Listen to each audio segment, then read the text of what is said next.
Eles precisam de ter a nossa participação efetiva para poder fazer a parte deles. Então, passe, por que ele é usado na casa espírita? Alguém já se fez essa pergunta? De onde que vem? Ele vem porque Kardec foi um magnetizador. O grande problema na atualidade do movimento espírita é a falta desse senso crítico, da gente analisar mais friamente, usando a lógica, usando a razão, o raciocínio, para a gente analisar as verdades que são transmitidas através daquelas comunicações. E aí os erros eles vão se passando de uma pessoa para outra, vão sendo transmitidas e daqui a pouco aquilo quase que vira uma verdade aceita por quase todo mundo no meio espírita.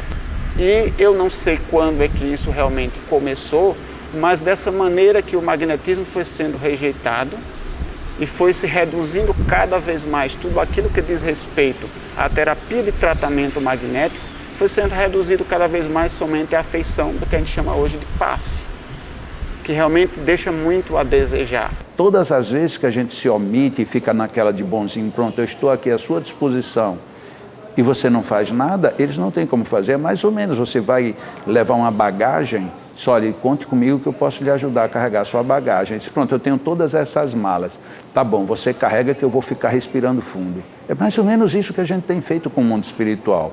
A gente não põe a mão para fazer. E quer que os espíritos façam? A gente não se prepara psicologicamente, não se prepara doutrinariamente, a gente não se prepara em termos de pesquisa, de estudo, de experiência, de nada, mas quer que baixe um santo e o santo resolva tudo. Isso não existe.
Então, uma pessoa que não tem qualquer contato com o espiritismo, por exemplo, uma pessoa que vive lá nos cafundós e nunca se falou do espiritismo na vida, ele tem uma facilidade de sair do corpo.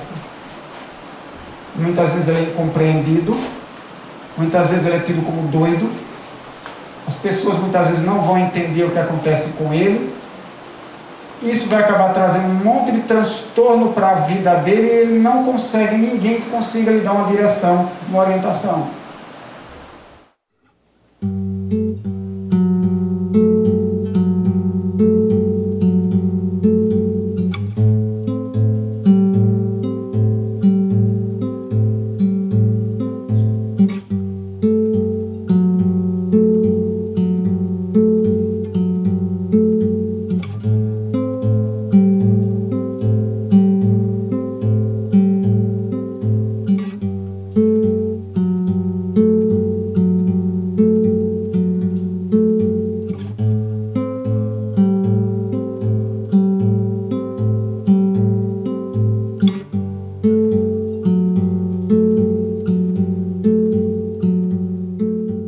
Tem magnetizador que pode chegar assim até também no enjoo. Eu senti um pouco de calor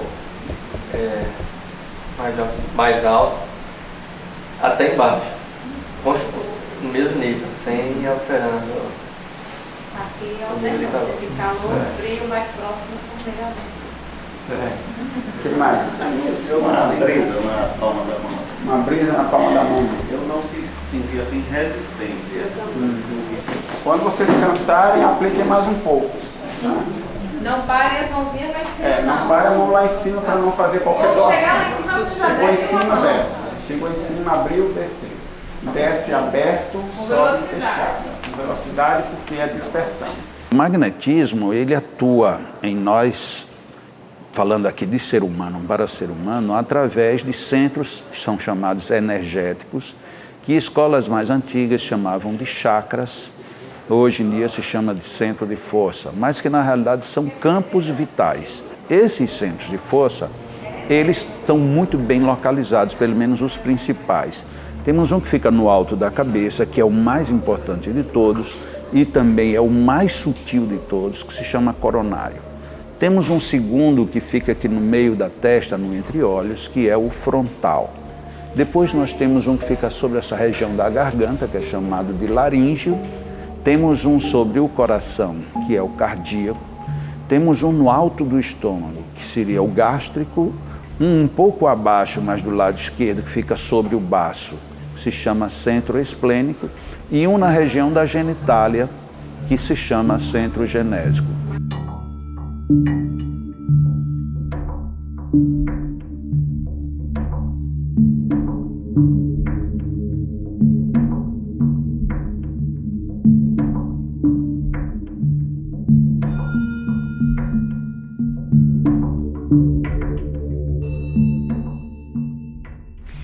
A gente pode dizer que o magnetismo ele consegue curar tudo, mas nós precisamos aprender como é que se faz isso. Para o magnetismo, não existe a doença que não tem cura. Existe doença onde nós não identificamos ainda a desarmonia. Então, por isso que a gente não consegue curá-la. A partir do momento que você consegue identificar aonde energeticamente está aquela falha, a lógica, obviamente, você vai conseguir corrigi-la.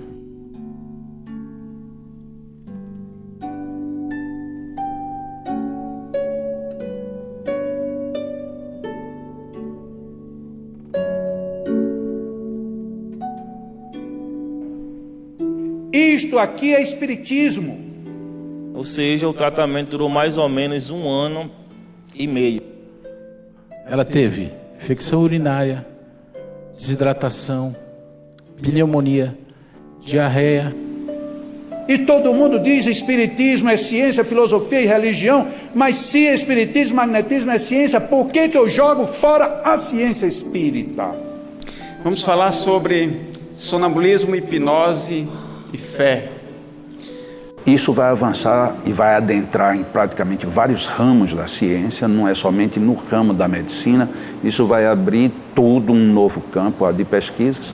Chega numa casa espírita e diz, me ajude, eu já fui ao médico, já fui ao hospital, já fui a tudo e não encontro solução. E tem 2 empecilhos muito graves. Primeiro, a própria medicina, aqui colocando palavra em termos genéricos, a medicina não tem interesse no magnetismo porque ela não tem como capitalizar em cima disso. Você não tem como engarrafar magnetismo, pelo menos por enquanto. E a outra questão é que o ser humano, ele é lento demais para valorizar até aquilo que é bom. Por exemplo, alguém sabe, fumar faz mal, mas se você fuma, mesmo você sabendo de todas as consequências, veja quanto tempo a gente demora para ter consciência e largar. Que medida será usada para referir o que somos, quem somos, se não for o metro do eu faço, do eu posso, do eu curo?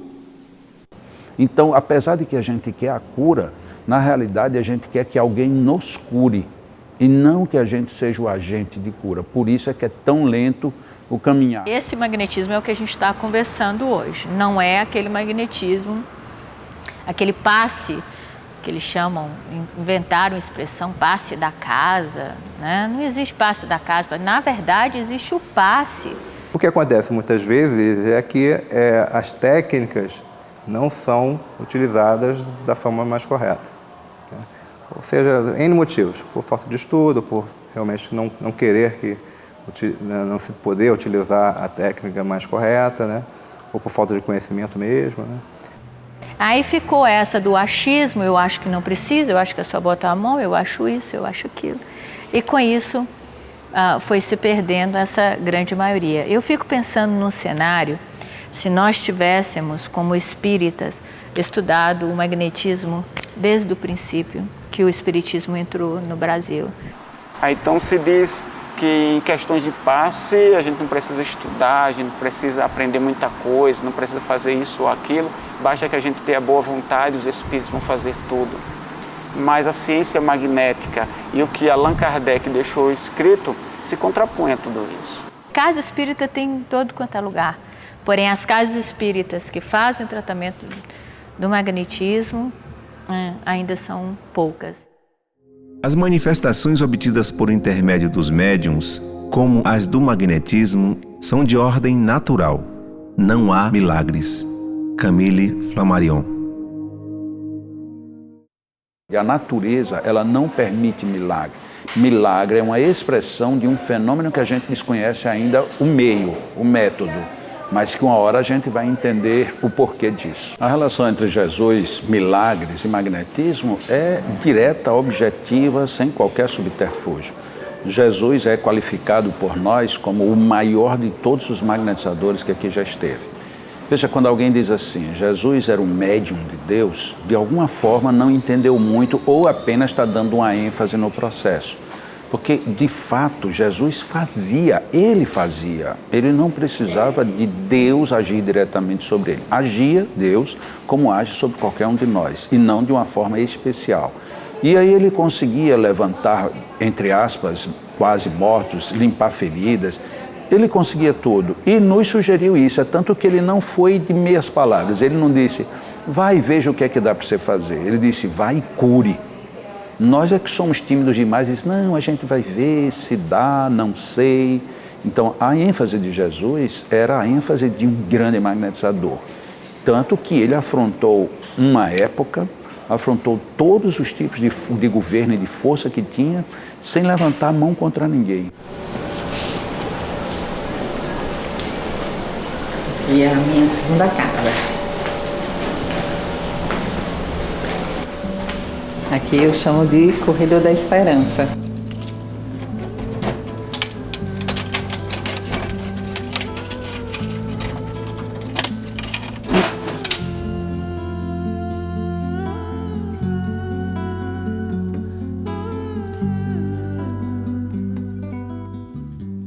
Basicamente eu cheguei aqui num quadro emocional, em desequilíbrio, mas o que me trouxe realmente ao tratamento foi o físico. Eu comecei a sentir que estava perdendo as forças dos braços, das pernas, e isso me deixou muito desestabilizada. Muitas dores na coluna e a fraqueza muscular mesmo. Suspeitou-se até de várias outras doenças, né? E depois descobri que era uma consequência da polio. Porque eu já cheguei praticamente sem andar, né? Eu já estava chegando num estágio que eu já estava perdendo a mobilidade. Então, foi tudo muito rápido, fiz entrevista, fui logo chamada, e eu lembro que eu pedi muito a Deus que me mostrasse um caminho, porque eu já estava chegando quase ao desequilíbrio mesmo, emocional, por não saber o que estava acontecendo comigo.